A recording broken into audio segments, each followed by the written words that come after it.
everyone. Welcome to Political No Brainer, where friends talk about news, politics, current events, conspiracy theories, and much, much more. I am really excited to introduce my dear friend from many, many years now, certainly almost a lifetime, Beth Burroughs. Hey there. How you Hi, doing? Trippy. How you I'm doing? well, very well. That's my intro. I got to get better at it now that I'm on. I don't have a professional. Zach was more of a professional than what do you call it? Broadcaster or whatever. But Really? No, I think you did well. I think you nailed it. that's yeah. So I'm excited. So we have lots to talk about. The number one topic is the big red-headed buffoon, and we're gonna get right into it. There's a lot of substance there, yeah. There's a lot of Especially after, substance. 4 years is, from what I can tell, and more to follow after this misery of 4 years comes to fruition. But so where do you want to start? I, like I said, gosh, there's so much. I mean, uh, where I guess what's the biggest topic today? I haven't really checked the news yet, but it's looking like the freeze, the federal freeze, just being he didn't want to be looking like he was going back on his the federal freeze, so they rescinded it. So I guess it's unfrozen, but there's still a memo out. So some are still frozen. Some of those funds are still frozen, but things like Medicaid portals, the things that people really lost their minds about are back open, like federal funding for student loans and such. But not Well, things like First Start or Head Start. I think, they're still on hold, right? yeah. Things like First Start. So let's talk about WIC, for example. Okay, let's talk about a party that absolutely defines themselves by protecting life. So can we start about protecting quality of life? Let's talk about WIC. Now there's abuses in the system, there is. But there's also abuses in the tax code where corporate America pays zero in taxes. Like I believe some of those companies might have been Apple, might have paid nothing in taxes. $3 trillion company would have a $3 trillion a company with a $3 trillion valuation has enough loopholes to really evade taxes for the most part. So when we talk about WIC, a program that gets milk to newly to new mothers for their babies, and we talk about a party that defines themselves as protecting life. The biggest thing on their agenda was the one of the greatest claims of Donald Trump's first term was his appointments to the Supreme Court, and ultimately after 50 years they were able to overturn Roe versus Wade. Mhm. And but when it comes to quality of life, there it's an issue. It's a budget line to them. Let's just cut out WIC. Let's just freeze it. Now there literally is probably still moms that thought they were going to be getting some milk and some cheese and some diapers and some formula that probably aren't receiving it now and may not have the money to even buy it. And that's just appalling to me. I think that I think that was their plan all along. I think they threw out this big, bold statement to see which, because it was a broad spectrum of federal freezes, and I think it was sort of a test to see which ones outraged the most people, to see which ones they could get away with keeping frozen. Do you know what I mean? Yeah. And I thought the judge ruled that none of it could be frozen, and it was all passed by the legislature, and the president can't freeze it, but they're going to stick to some of these, like you said. This is what I'm hearing. It was just on, I think, the Fox lady uh, said, they froze it and unfroze some things, but they didn't want to look like they were overpowered by the law because, he never wants to look weak. So the memo still stands. I don't know what's actually still frozen and what's been released, but uh, there's mothers out there literally having panic attacks, wondering how they're going to put food on the table. And they thrive off that, keeping people under their thumb. It's like a control thing, right? It's basically like a pimp does to his hookers, it's like a control thing. It's like let's smack everybody around, and then when we make a concession we seem kind and open-minded, and it's like and The issue I have is we've got to put this in perspective. The reason they're so eager to cut spending is to fund another tax cut for corporate America. Because there's a rule in the Senate that says you can only cut taxes if it doesn't raise the deficit by a certain amount. It's called the parliamentary rule in the Senate. Anything can pass the House. Anything can Correct. slip past the goalie in the House. But when you get to the Senate, there's all kinds of rules and regulations. So they've got to fund their next corporate tax cut. That's Trump's next big deal is I'm going to pass a tax cut for corporate America and the rich. Does that benefit us in any way, shape, or form? I'm just wondering. I mean, if you're Mm, saying when it comes to taxes, not at all. As a matter of fact, in 2017, when he put through the first tax cut, the Tax Cuts and Jobs Act, that did not benefit the middle class, but I think it was like a 1% increase on their tax returns. Most people ended up being it being worse, but they closed loopholes for middle class people, like the job, like uniforms, things you had to pay for jobs. They closed that deduction. They doubled the deduction, so people who could itemize, like the mortgage loan interest, um, the charitable deductions, medical deduct. You have to get to such a high amount to be able to itemize that people. It's like 22,000. Nobody has, you have to have a lot of deductions.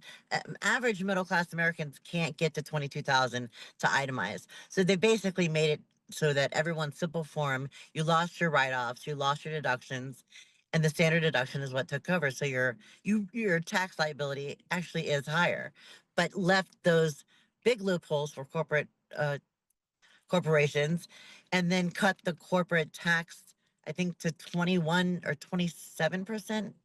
from Uh, 27 to 21, and now they're going for 15. 21. Right. Yeah. Now But they're there's going for all, 15. but there was the top five corporations paid nothing. So Biden had put in a thing that they had to pay at least 15%. And on Trump's first day, he rescinded just about everything that Biden did, even the caps on Medicare that these elderly, you know, senior citizens were banking on to get their insulin and their prescriptions. There was like a cap. On day one, he had, I think, 26 executive orders, uh, rolling back everything that Biden had done, and some of them just ridiculous. Like it is just there's just been so much that he's done, and it's all just bullying. And when he said, I'm going to be a dictator on day one, he wasn't lying. But here we are. What is it, day nine, day eight? And he's still a dictator. You're talking about 4 years of this now. You're talking about, first of all, when you talked about the campaign in general, when he said something, he said, I never heard of 2025, Project 2025. I never heard of Schedule F. But suddenly he becomes president within hours. 26 items that were on Schedule F hit his desk. These are items that take time to prepare. He's heard of it. They were building this block, this house of cards, this this tinderbox before he became president. He heard of it. He was part of the planning. He lied to everyone, which is fine because you know why it's fine? Because his supporters supported. They wanted this. But the fact of the matter is he's a liar. And so are every other politician. There goes the argument. There goes the argument. All politicians are bad. That's true.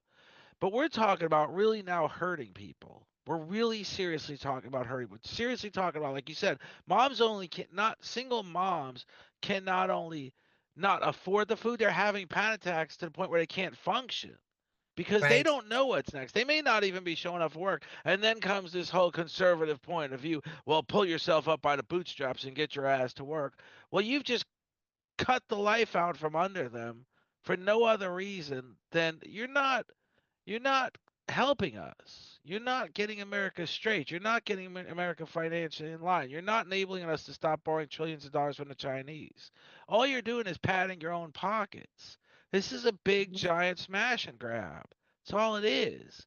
And call it what you will, but that's all it is. And that's what's frustrating to me is if it benefited somebody at a lower level than the very rich is one thing, but it's not. It's just hurting people. Well, an entire cabinet of, I mean, the federal employees that he was giving the, if you have 3 months or by February, a date in February, you can resign and get 7 months of pay. You do nothing for 7 months, and it's like a severance package. He's trying to force those federal employees out. That was exactly from Project 2025. He said he didn't know anything about it, but here we are, literally looking at it, and we're, like I said, we're in day 7, 8. Yeah. Uh, and it's a week, and we have 4 more years of this, and it's just so much chaos just in the first week. Most people in America don't follow politics like you and I, or you know, people who are really into politics. But like I said, if you ask the average American, hey, who's your representative in Congress, I would say 80% of them don't know, and they really need to get involved. And what's funny is they don't know, and it's hard not to know simply because the intent was by our founding fathers. The intent, especially in the House, was they stay for 2 years and they go home. They're there for the last 20 years. I mean, you don't know somebody that's been representing you in Washington for 20 years. They never leave. And you just don't care. I mean, we've got a guy here in Lake County. I think he's in Lake County, Daniel Webster.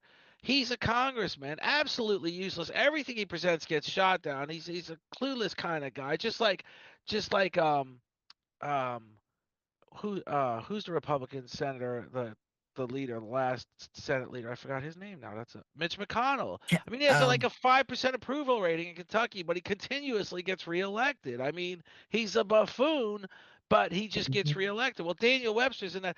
Daniel Webster actually faced off with Val Demings. They redistricted Florida, so he was going to face off with Val Demings. And basically, to make a long story short, Val Demings was a very popular Orlando police chief, but she was black and she was in the Paramore area. When they yep, redistrict, Daniel Webster would have stuck out like fly shit and sugar. So he right, moved his whole district and stayed in Congress longer. I mean, the one yep, chance we had of removing an old guy from Congress and just getting something new, it doesn't even matter if it was Hitler, just somebody new.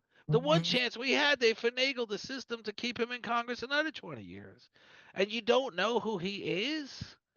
And you don't know what he represents, and he sends out an email here and there because I seem to get him because somehow I never registered as I never registered as a Republican. Somehow I get their bullshit just as often as I get Democrats propaganda. But I just don't understand how you can't even name a single congressman that represents you for 20 years, and that's just something that they're not leaving.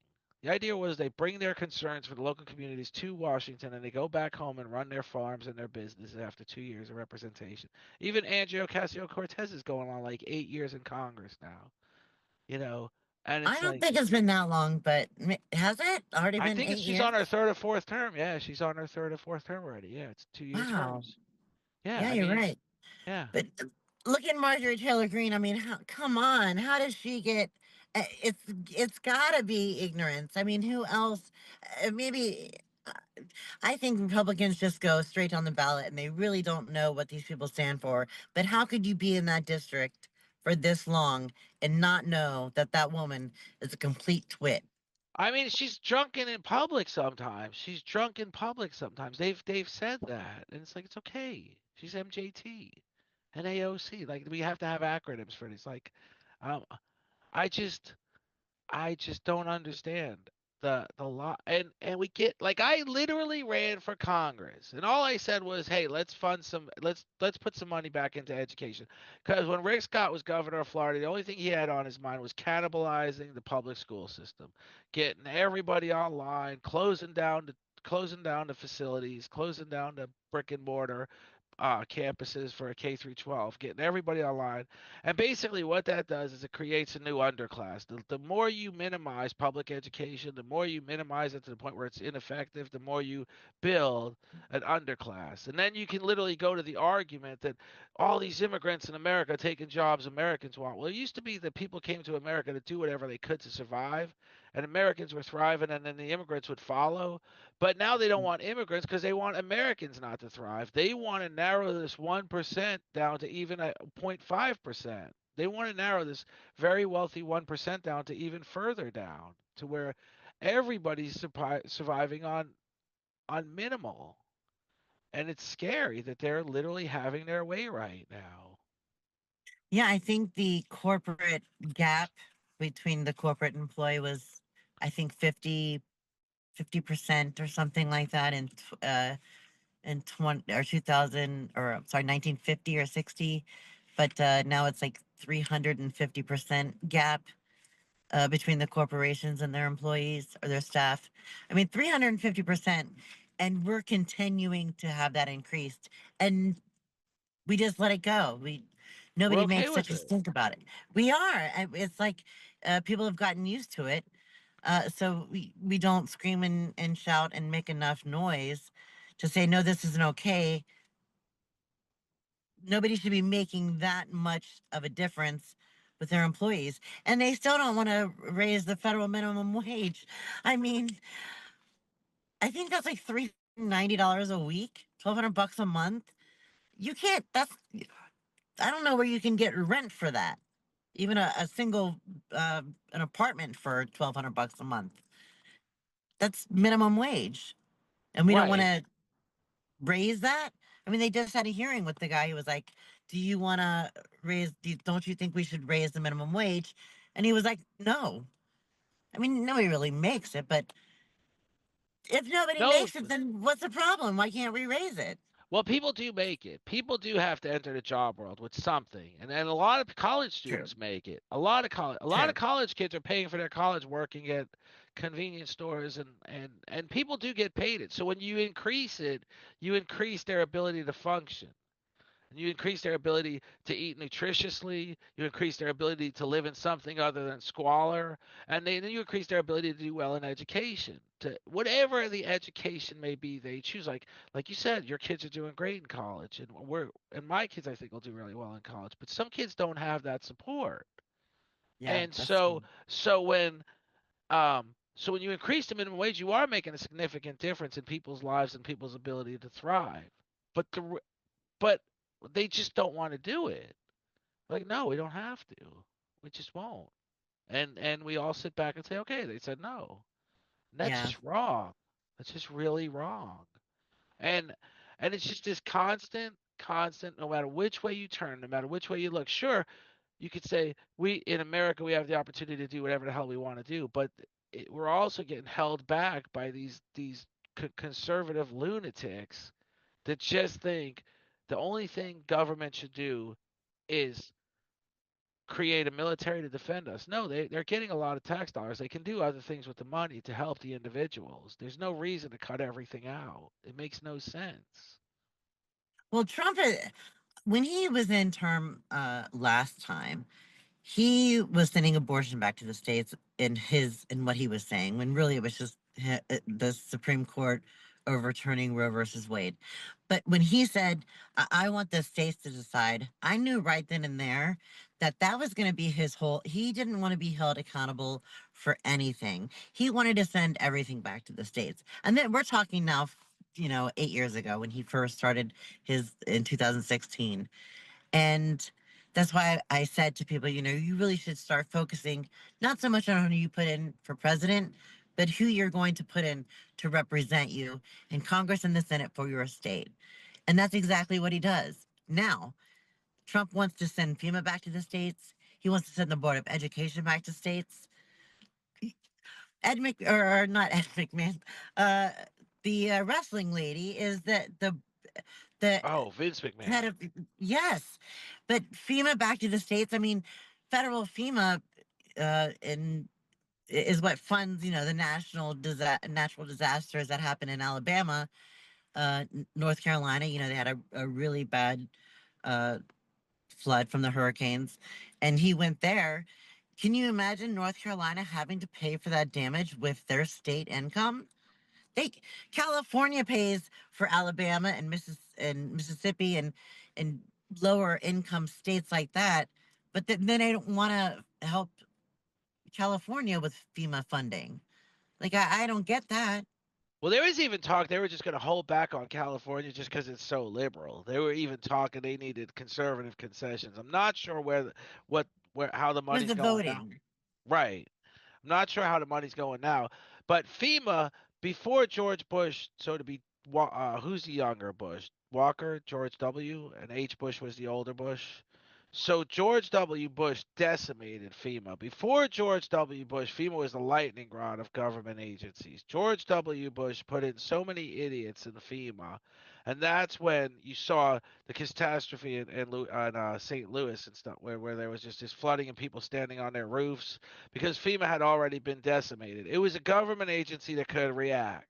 So you'd have had a different result in everything that happened over the last 20, 30 years if George W. Bush didn't decimate FEMA. And that's what conservatives like to do is decimate government agencies. FEMA was almost a test pilot of how can we decimate every government agency that's working.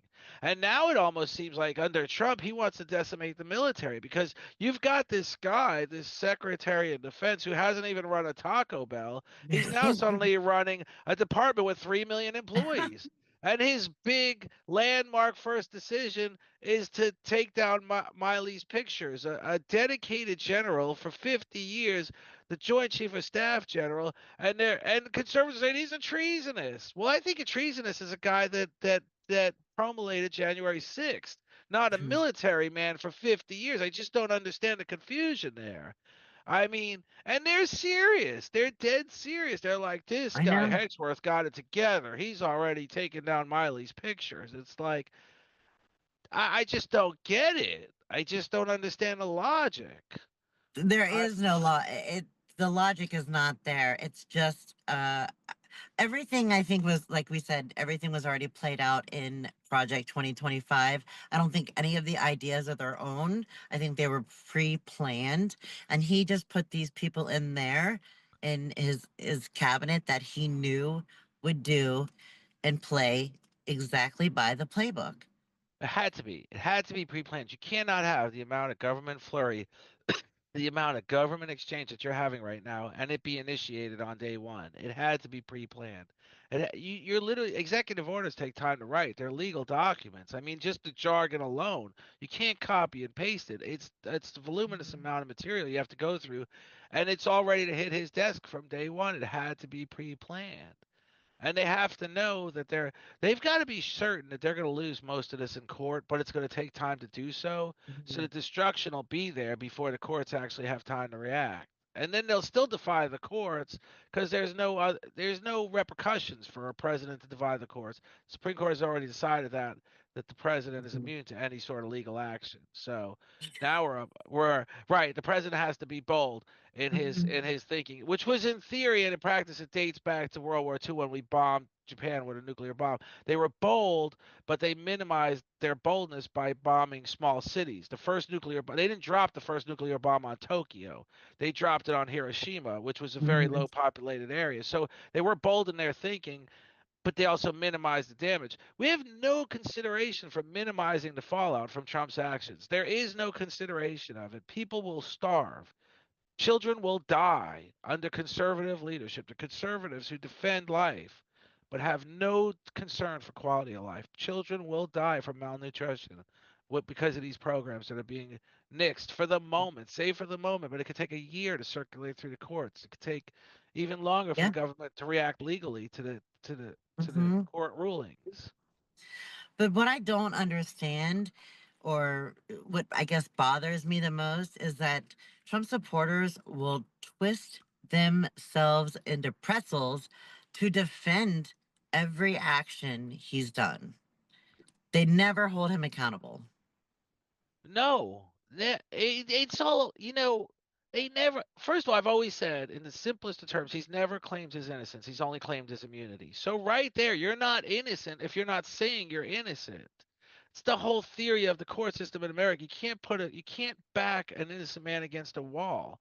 But if you're never saying you're innocent, all you're saying is you're immune, you're probably guilty. But Oh yeah.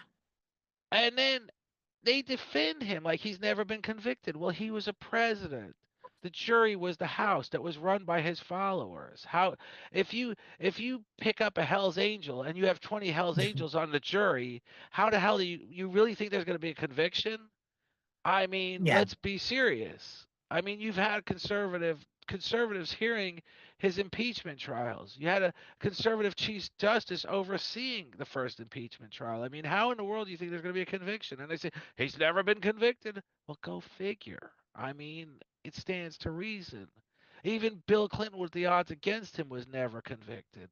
And he didn't really have the support of Congress because that was the whole intent, was to make it hard to bring down a president by the founding Well, fathers.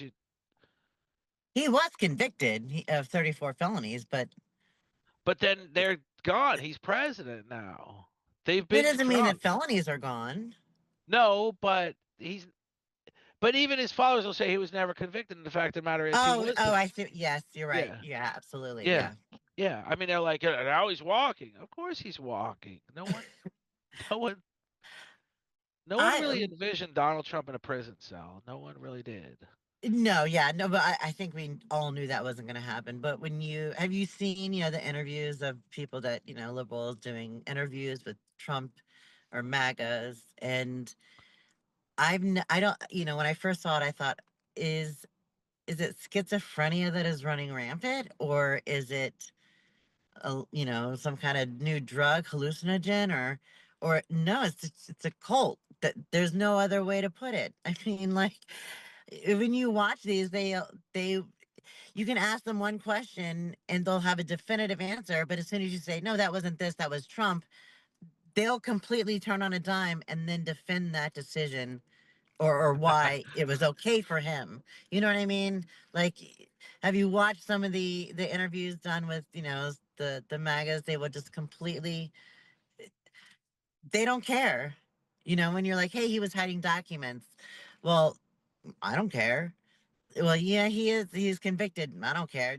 It was FBI and it was this and that on Antifa on uh, Jan 6. So then you guys shouldn't be outraged that instead of releasing 1,600 rioters from Jan 6 MAGAs, that we just released Antifa and FBI agents. You should be livid, conservatives, that Trump would have done that. But no, you know what I They're mean? fine with They it. would never admit. Some people are telling me January 6th was Liberation Day. It's like and some people are telling me that we own those buildings. I'm like, we pay taxes for those federal buildings. Yes, we do not own them. They are secure buildings. We're not allowed to enter them by breaking and entering into them. We're allowed to go through checkpoints and metal detectors and visit rooms that are not considered to be having top secret meetings. Yes, we are entitled to those privileges, but we're not entitled to break through the windows with hatchets. And and then they say we see the police letting them in. You've got 400 people barreling down one police officer, and they're literally saying you can watch the videos. The police let them in. No, no, this person Yeah. was overwhelmed. Nobody saw this coming. And then they say it Mhm. was Nancy Pelosi who saw it coming. We've got phone records of the White House calling Proud Boys, talking about the dates. you know. And then they say, no, yeah, they're real. We asked the White House for phone records. They refused to deliver them, so we got the other side's phone records. And we got the phone records. Either way, they're the phone records. There's Proud Boy communications with the White House, with Mark Meadows, the chief of staff, Donald Trump's chief of staff. There's an issue here. Where there's smoke, there's fire. Whenever us liberals say, brown people, black people, Spanish people are over pursued, overcharged, over sentenced, the conservatives always say, yeah, the prisons are full of innocent people in a condescending tone. But whenever we say Donald Trump is guilty, oh, it's all a hoax, it's all a witch hunt. Wait a minute, how does it work now? I don't get it, you know? Well, they think it's a witch hunt because we're just going after him because we don't want him to be president. I think one of his first executive orders on his first day was an executive order to essentially retaliate against those who were on the Jan 6 committee. Um, I forget what the executive order was called, but it was when they said, when he said, "I'll be your retribution."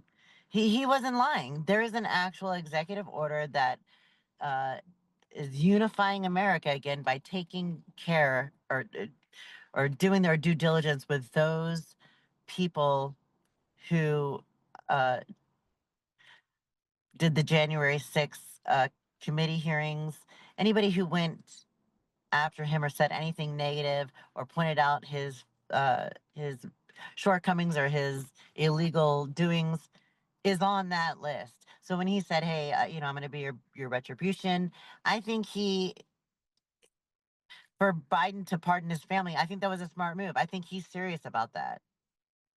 People Yeah, think they're it's far fetched. I don't think it's that far fetched. no, we're in day 10 and we're already seeing a lot of crazy stuff happening. I mean, he's got 4 years to do crazy stuff. I mean, I it's it's insane what's going on. It's really really insane what's going on. Yeah. And he can keep going for 4 years or more. Who knows? He may not leave the White House in 4 years. Who knows what he'll put in place before then? I was going to say you've heard the bill to change the term limits to 3, but only for those presidents who didn't serve 2 consecutive terms. That no, this Well, is a real bill the GOP is trying to introduce specifically for Trump, and that would truly make him a dictator. I mean, I don't know that he'll live that long with 6 Big Macs a day or something like that, but that's his brain food. I mean, but they're literally trying to write the bill now, though. I didn't even hear this until then. Like they're using this, they're trying to write the bill now, and there are people like, "Yeah, we need him for another term," and it's like, "Are you kidding me? Oh Are yeah, you?" there's a bill. The GOP is promoting that bill. And they've got control of both the House and the Senate. I doubt it'll pass, but and then Uh, it would be challenged in the courts because it's in the Constitution that I mean it would go to that bill in particular would wind up in the Supreme Court, but I mean, that's I can't even imagine with 6 conservative justices. I do see the conservative justices rule out in our favor often, but not well, I was gonna say now when it comes to this, I can't figure out for the life of me why everyone is bending the knee. People who were like Mark Zuckerberg, I these press people like Jim Acosta just stepped down, resigned.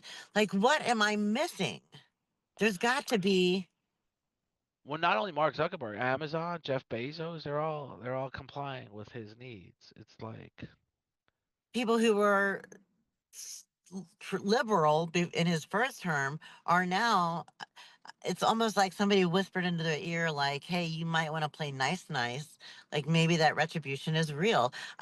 At this point I've assumed everything that he said he was going to do he will do. Just read the playbook. that's just it's just so freaking concerning. It's just so I've never seen anything like it. Obviously, none of us have. This is all new, but the amount of support he gets is the concerning part. The amount of adulation he gets is the concerning part. People really think he.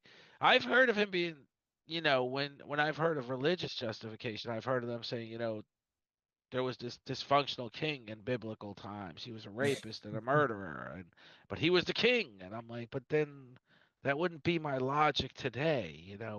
We don't want that today. Do we really have to refer back to biblical times to justify this crap that's going on today and somehow weaponize that scripture? I don't get it. It's funny you say that because I thought, if this was a true cult he would have to come out with his own version of the Bible. And he's come out, he's got his own Bible. Yeah, I think he's promoted it twice. It's the Trump Bible, and it's got the Constitution and the anthem and the Pledge of Allegiance all in there with the King James Bible version of the Bible, leather bound. Uh, so I think that, he's hit all of the criteria to be a cult member or a cult leader. But what have you changed your maps yet to the Gulf of America? And the Finland thing too. I mean, we're gonna use military action to take over Finland and the Gulf of America. And what was the Finland, Greenland? Greenland. Actually, France actually came out and said they are It's ready to Greenland. send. Yeah, they're ready to send military uh, defense into Greenland. as long as well as other EU members to defend Greenland. Uh, Right. yeah, they these other countries are taking it completely serious. When you talk to Trump supporters who are like, "Oh, that's just a he's not going to do it." No, well, other countries are taking it completely serious. So Of much so course that they they're are. putting. Of Again, I don't know why they think that that's so far fetched when we've already seen, like I said, the chaos that we've seen. Just you said day 10, in 10 days. How quickly can you go through that plate? That was at 900 pages or something, wasn't it? The Yeah. I Project mean, 2025? it was ready to go. It was ready to go. But here, take this point now for because it's going to happen. If people watch this blog, if people watch this video, they're going to say Jeff called Greenland Finland. But I still remember, and I got it wrong. And I said, oh yeah, yeah. I still remember when Trump was president first time. He comes out of a meeting with the governor of the Virgin Islands, and he says, I just met with the president of the Virgin Islands, and they said, you're the president. You met with the governor. It's okay. He's new at the Yes. business. It's okay, but believe me, if anybody watches this video, they're gonna be like, Jeff just called Greenland, Finland. Aha! It's like, I'm not a paid politician. I do slip here and there, but believe me, anything Trump does is justifiable. The fact that he's a moron is justifiable because net worth is everything, which I don't even know what his net worth is because it's all debt. But if you can create that kind of credit and create that kind of debt and have those kind of assets where you're literally going home to a 12,000 square foot penthouse in Manhattan, yeah, you finagle the system in a way that shows you have some sort of level of intelligence. But is it a good intelligence? Is it a value intelligence? No, but they revere him. Like and the fact of the matter is he says, my dad only lent me $1 million when I first started the business. No, your dad gave you the whole business. You mortgaged $400 million. You opened your Mhm. first building in Manhattan with that $400 million. So you expanded your dad's business. You are a product of enormous birthright. That's why I don't understand your issue with citizenship birthright. You are the quintessential essential example of too much birthright. So, your dad didn't just give you $1 million cash. Your dad gave you a whole business to run. You second Mhm. mortgaged it. You played some good hands. You also filed bankruptcy 5 times. This doesn't really spell genius, but Yeah. it doesn't. People laugh at a lot of deals he makes. When he bought the Plaza Hotel for like $700 million, like, what the fuck are you gonna do with that now? And of course, it wound up in bankruptcy because he's an idiot. But I think he's had um, 6 bankruptcies, but no, I, he has a good brain. yeah, he's very smart. He's very smart, No, and that's his whole thing. I have a he when he was he's got a talking good about brain. the Chinese the prime minister. Yeah, he likes my big brain. He appreciates my brain. Like he's I don't think Chi thinks about Trump's brain, and unless he's can figure out how to get around it. It's not hard. You just call him like, "Oh, you're looking quite thin, Trump," and Oh, he loves it. Yeah. yeah, slide right in. You can get anything you want. Oh yeah, he loves it. I mean, if you say something nice about him, he's your friend for life. Oh yeah, Yeah, and they he would say he's never go after. tough. Yeah, he couldn't go after Finland. He thinks Finland is part of Russia. Well, yeah, I got it wrong, Greenland, but I'm sure I'm gonna hear about that one. But I mean, literally, now we're gonna butt heads with our NATO allies over a sovereign territory that has nothing to do with us. He just wants to take control of Greenland, and it's like you're an idiot. But Speaking of allies, he wants to build the Iron Dome around a landlocked. I mean, we're landlocked with allies. Like, what are we going to build? You know what I mean? What are we building a dome for? What are we keeping out? Our own allies? Well, he butted heads with Colombia, the president of Colombia. They sent over two Yeah. military flights with illegal immigrants, 400, 500 people. So I made the point. I'm like, look, Obama and Clinton combined deported nearly 3 million people. Mm. Never butted heads with an ally. But this idiot puts 400 people on a plane, and everybody's like, look how tough he is. It's like he's not tough. He's just picking a fight. Of course, they're going to let their own citizens back in. It's just one, the flights didn't have it didn't have the proper paperwork. Of course, they're gonna let him in, but he presents himself as this tough guy, and people are like he's tough. No, he's incompetent. Just give the country a heads up that these people are coming back to you. Go through the proper channels. Yeah, even if you got to keep them I believe we should deport illegal aliens that are committing crimes. Yes, and Right. that was always the criteria for presidents like Obama who were tough on immigration, who said if you're committing crimes, no, you're not welcome here. But you never saw the fanfare, the look at me, I'm Donald Trump, you know. And what next they're going to put him on the Trump plane or something to make this a bigger deal. 200 immigrants getting sent back to their home. And it's like, you guys are just so impressed with this guy. I, in Florida, you guys do have a big Latino population, and I did, I wondered why. I think most of them are Cubans or Puerto Ricans, maybe, but I was really struck how he was able to get the Latino vote running on deport deporting immigrants. You know what I mean? You have to know that they have family here, that they know friends, and they're a large community, especially in Florida. So there was a guy on the news the other day. He voted for Trump, and they deported his wife. Venezuelan wife. And now he wants to work a Yes, deal. He's ready to work a deal with Trump. And he really thinks he's yes, going to. yeah. I can't. But like, you didn't believe him when he says what he'll do. The guy think that didn't include his wife? No, he probably did. Because there. You think it was planned? He probably, because there's that sycophant thing. You do something for Trump, he's going to do something for me, like the whole Hagsworth feeling. Like he's, yeah, I might be the next Secretary of Defense. I might be the next Homeland Security guy. I mean, Hagsworth's whole claim to fame is he's going to rid the military of woke. It's like, by the way, the busiest military in the world, possibly the most effective military in the world, is openly gay policy. Israel has an openly gay policy. If you could have purple hair, if you have something to contribute to their safety, you will get in some of the highest security level positions. They don't really care. I mean, Mhm. but we're just now we've got a Secretary of Defense that's going to rid the military of woke, and that's the next thing that's going to make America safer. Is we're gonna rid the military of gay people. Like, how is that going to help? How is that going to avert anything? Yeah, I saw that go through, and I think it's transgender aren't able to re up their passports with their. They have to go with the sex they were assigned at birth.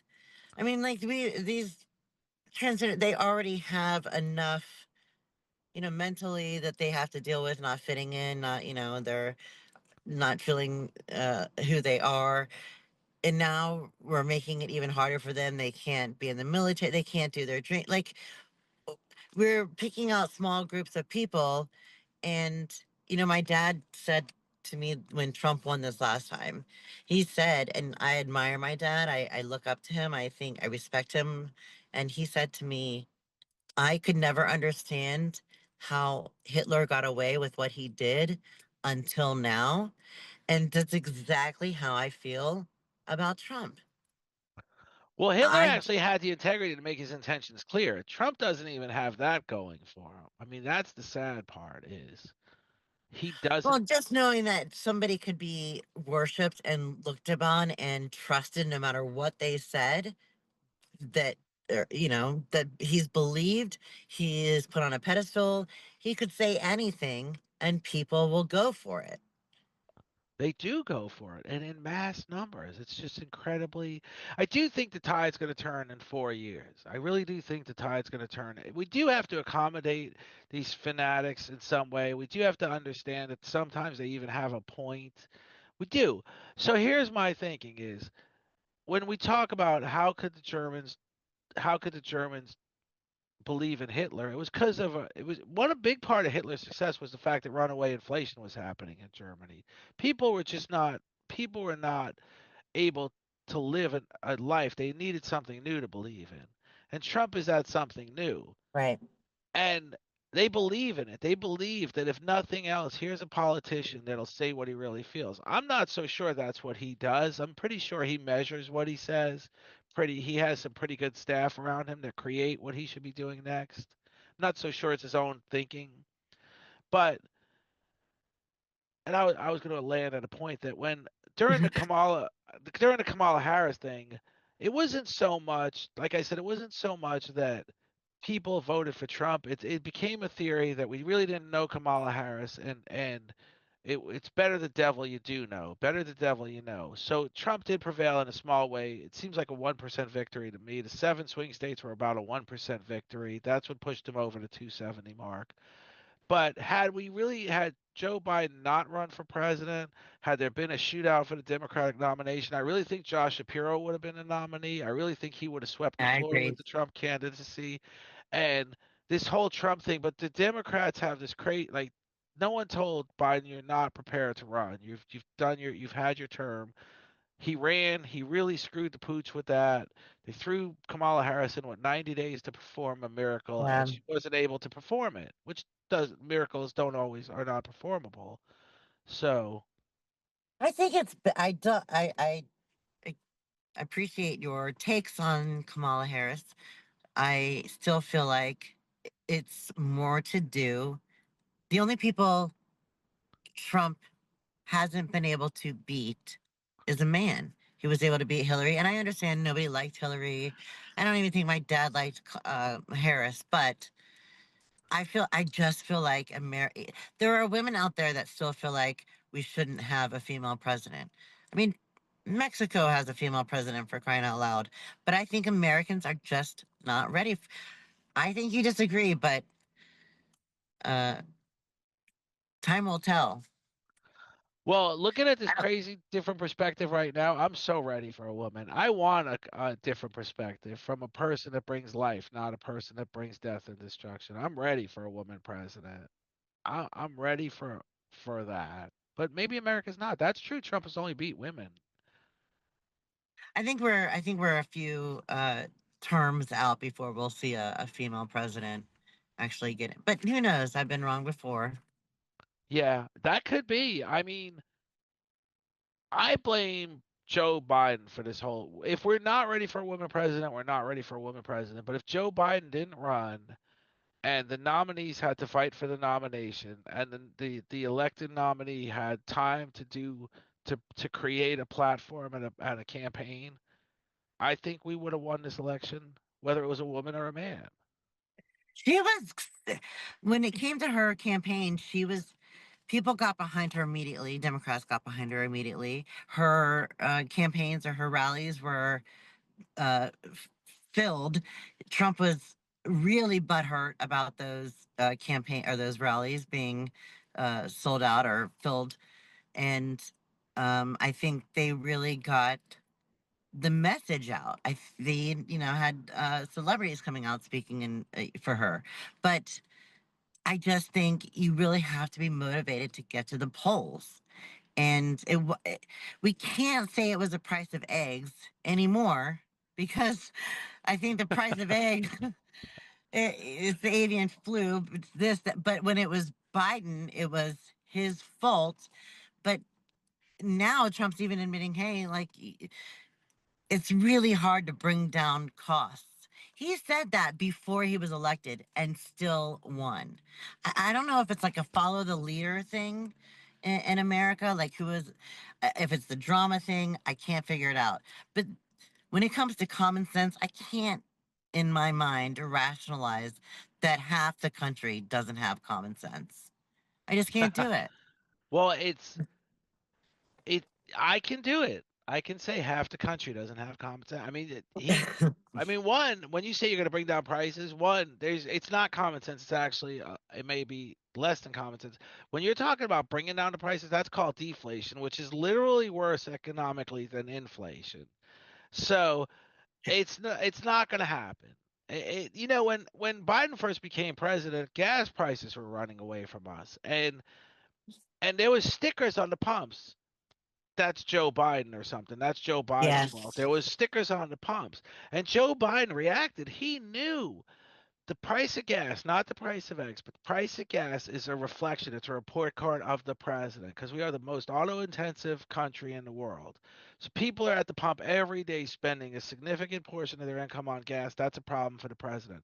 He literally sent his Secretary of Energy to Houston and and ultimately the agreement was they distributed more drilling permits than any other administration in history. And also they had to uh build back Better. build back better policy, which ultimately turned into the Inflation Reduction Act, the IRA. Mm. It's an energy infrastructure policy. We are going to see incredible movement on energy independence because of that bill. But what's going to happen, this is a common sense thing that's not prevailed, is Trump's going to take credit for it. You pass the bill, it Yeah. takes time to make the things happen. The bill's in place. You've got more drilling permits, you've got all kinds of you've got projects that'll make us energy efficient, and 60% of those projects are tax deductible. So 60% of the Mhm. cost is going back to Washington, going back to the taxpayers. So energy companies are going to really initiate these projects. And when you see the effects of these projects, Trump's going to get the credit. And Yes. that's the common sense piece. Who really did Mhm. it? Biden did it. Who got the credit? Trump got the credit. And then that builds that whole cult feeling. It's like the Chips and Science Act that Biden put together. When China shut down its whole economy and we couldn't get chips to even Mhm. build cars because the average automobile has what, like 3,000 computer chips? Mhm. We couldn't even build cars. Biden put together a policy, a bill, a legislative piece that enables us to do our chips at home. That's going to take effect now. It takes time to pass the bill. It takes time for companies to take advantage of the bill. The actual production happens now on Trump's watch. And we're going to see this whole Trump's going to say, look at all these new manufacturing jobs I created. You didn't do shit. You didn't do I don't know. anything. I think he's gonna screw the pooch. I think he's gonna mess it up. I mean, he ran on Somehow. drill, baby, drill, but we drill more than any country in the world Right. right now. We do. And but somehow people say it's all him. We have this level of success because of Trump, and it's like, it just frustrates me that he continues to ride on other people's coattails and destroy America in the process and I get was gonna say, credit. I don't think we've had. I wouldn't call this week a success. Uh, I know it's always supposed to be chaotic, like the first 2 months or so, or the first year maybe. But I wouldn't. He did. The stock market took a plunge the other day for the tech business, and he, instead of coming out and being like, oh, oops, uh, he was like, that's actually good. Instead of an American company, we lost $6 billion of the stock did. It was good because then China, they were spending the money to come out with that AI. I'm sure you've heard of the $6 billion stock plunge from Nvidia. I think it was DeepSeek or something that came out. Yeah. Yeah. And instead of saying, like, oops, maybe were too, maybe our heads were too big. No, he was like, no, this is a good thing. Let China pay for it. Well, we're already 6 point some billion down. Like that's already gone. We lost that. We don't get that back. So if China can do it cheaper, we're just going to let them instead of, he can put a twist on anything and make it sound like it was a success. And instead of thinking logically and commonsensically like that, I wouldn't call a $6 billion loss a success, but he does. So we're gonna go ahead and follow suit. Like I've never seen anybody. I mean, when Clinton did the whole thing in the White House with the dress, people lost their minds. They impeached him over that. But this guy Trump can get away with just about anything. Yeah. And they say he's innocent. He's innocent. It's That all a witch hunt. when it comes to the conservative talking points, when it comes to the ideology, they have completely done a 180. I feel like the party switched back in 1800s. It's starting to switch back again, I feel like. You know what I mean? I think I they're good. I think we're gonna have a reversal again. I do. Oh yeah. I think we're gonna have, but this next 4 years is gonna be hell on wheels. But I think a lot of this, like, it's gonna suck for 4 years, but I think there's a lot of things that can be overturned, quite easily. What's going to suck is the immigration, Homan, he they did some numbers. I think Biden was deporting 272 per day on average, and Trump wasn't the amount that he was deporting. We're talking day 10 now.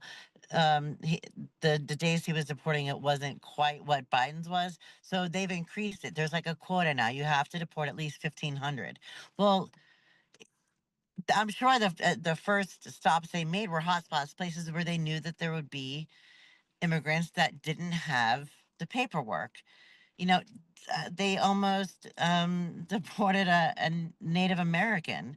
I mean, there are going to be people that get caught up in this who are supposed to be here, who actually have done it the right way, and they're going to get sent home. And those are the people that are going to suffer long term. The farmers are going to suffer long term, although many of them voted for Trump. I can't understand it. Um, Most of the migrant workers aren't showing up to work for fear that they'll be picked up and deported. So I think there was a farmer said 2 days, 2 days of no work, and we're out of food. The whole country's out of food. I mean, I don't it, know how much truth that holds, but that's a big deal.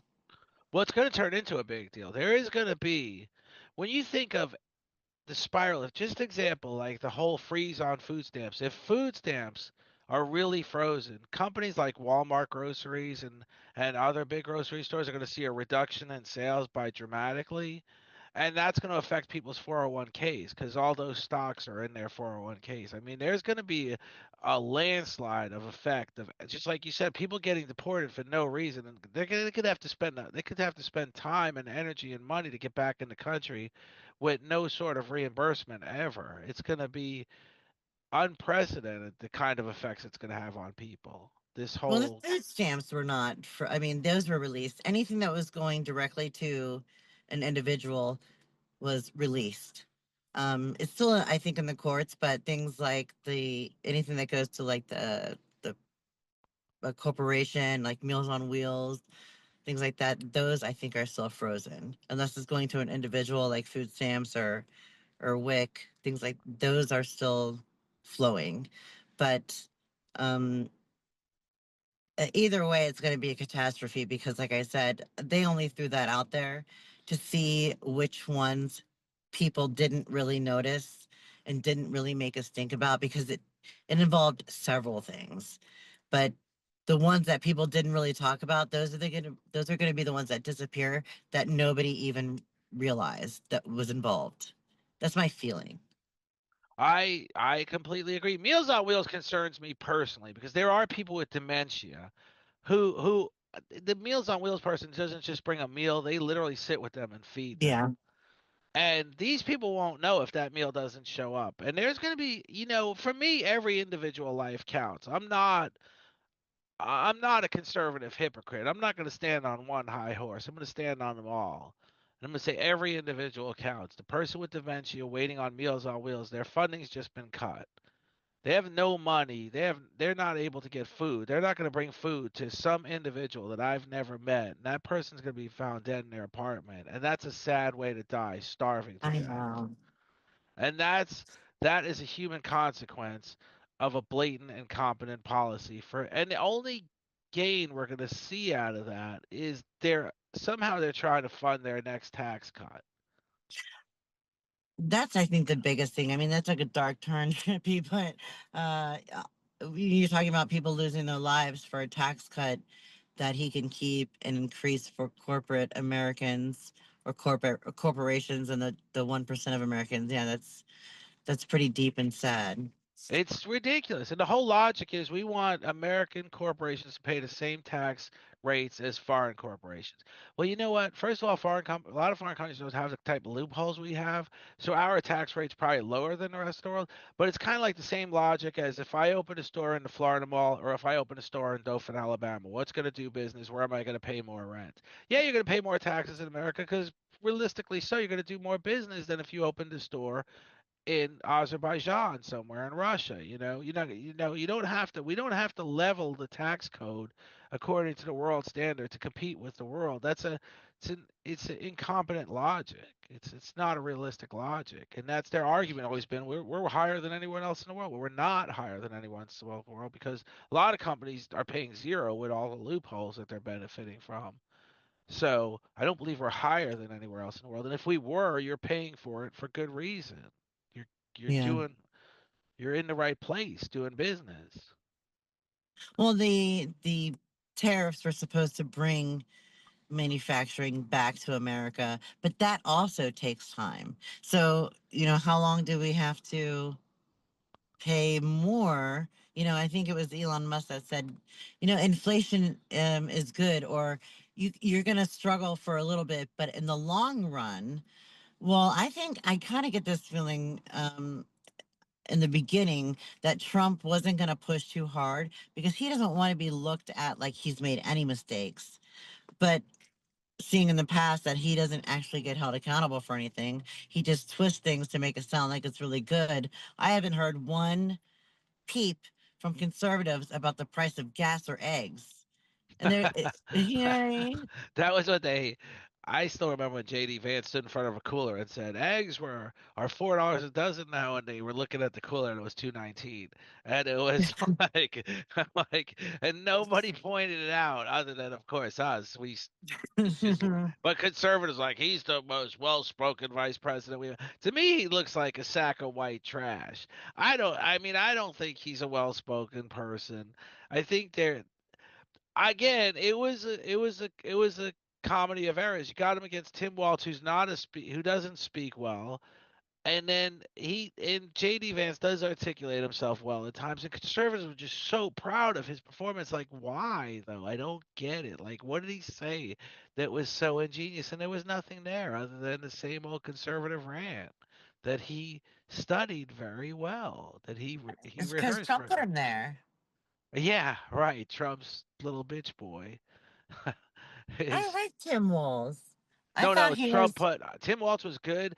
He himself said I'm not a good debater. He's good when he's right. in a rally, like your high school rally. He can get all the kids going, or a political rally. But in the debate, he had Mm. trouble. He did stumble a lot.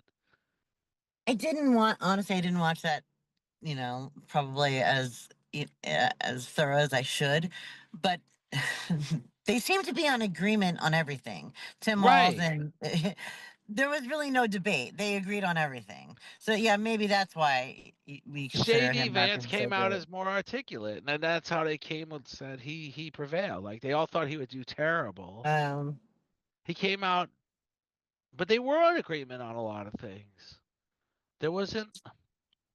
did you Yeah. see his face at the inauguration when the priest or the when the priest was giving the speech? And she was like, talking to the president, and she's like, I just hope that you'll have compassion. You'll there are people in this country who are afraid for, their livelihoods, and there are trans people. Like, this is the pastor speaking, or the priest speaking to directly to Trump. And you look at JD Vance, and he's rolling his eyes and looking at his wife. Did you watch that or no? I didn't see him roll his eyes, or I just know it was. I heard that the priest made a great statement, and it was like and then I really conservatives didn't even comment on that because it would almost be like going against their base, but which was that you know you the idea is that Trump is going to initiate all these hatred based policies. We hate gays, we hate transgender, we hate all this. And this priest is saying, have compassion on these people. And it went against the whole foundation of their campaign. And I just found the whole thing wonderful. But I didn't watch J.D. Vance rolling his eyes because. He was trying to get validation from his wife. He kept kind of looking at her and like, kind of like, can you believe this? And nobody turns to look at him. Everybody is straight eyed right on the priest. Like, we're not going to, we can not now, like later. We'll do that later. But conservatives did come out and comment on that priest. And the comment was, she needs to be deported as well. Oh She's wow. yes, they were not. She's getting threats, and they asked for an apology. And of course, Trump came out and said, "Oh, it was low energy, low IQ." You know, same old talking points about everybody he doesn't like who talks against him. So like even she was put down, and these are people of God. You know, like it's sort of sacrilegious to put down the priest who gave one of the greatest speeches when it comes to Trump, uh, to, to give her death threats and tell her she should be deported and that she's woke. And you know, it wasn't. Yeah, they came out. They had comments. I didn't realize. I didn't hear the. She's. I never heard the comments about. I thought they stayed away from that one, but I gave them too much credit. Yeah. Yeah, you live and you learn. My dad watches. You know, he watches both sides. A lot of people don't. A lot of people with your algorithm, what you watch, the algorithms will give you only.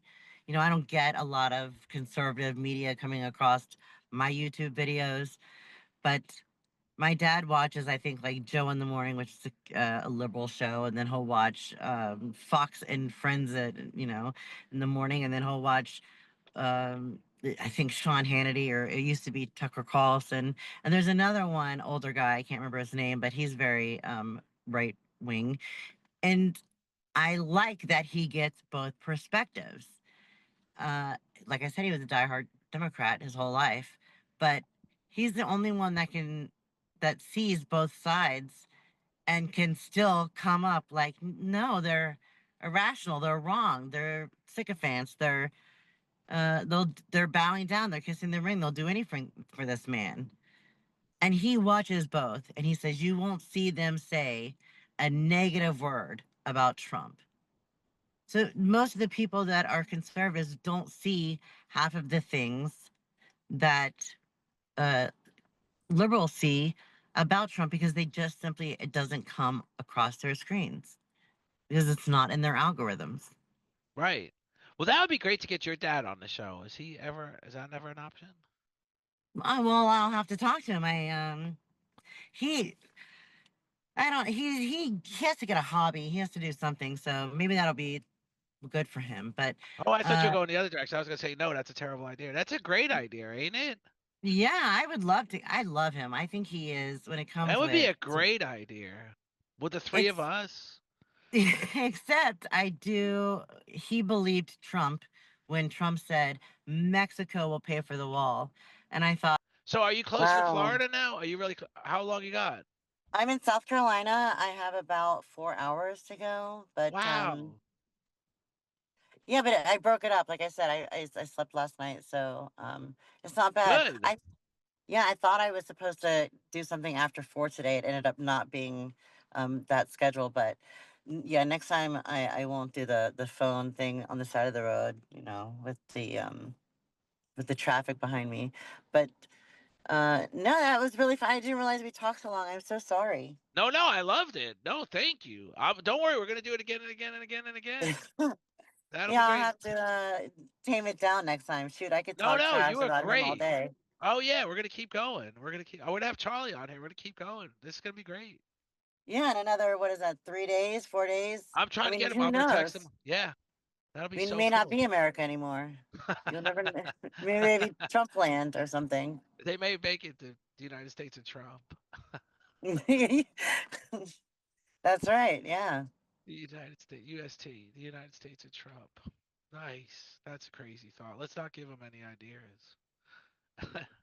that's true. That's true. The Gulf of Trump. The Or, Gulf of yeah. Trump. Holy crap. Yeah, we'll get Trump, the Trump house, Oh and we'll get, yeah, Trump yeah, House. yeah, we'll get the Trump house. All right. Well, yeah, I'm so sorry No, no, to you're stop you like that, amazing. but Thank you. You're amazing. Don't. Let's do it more. You're gonna be a staple. This is great. I'm excited. Oh, yay. Then maybe I'll get an actual, laptop and do it good, do it right. Yeah. Well, either way, we got to sit and chat, and I haven't done that for Yeah. years. I miss everybody I miss those days. Everybody from Gators. Uh, I'm getting I, older I now, think so I think this is gonna turn into a whole Gators group conversation one time. That would be fun. Get like that would be. Dawn and Although, Melody. Dawn's a fanatic Trumper. is she?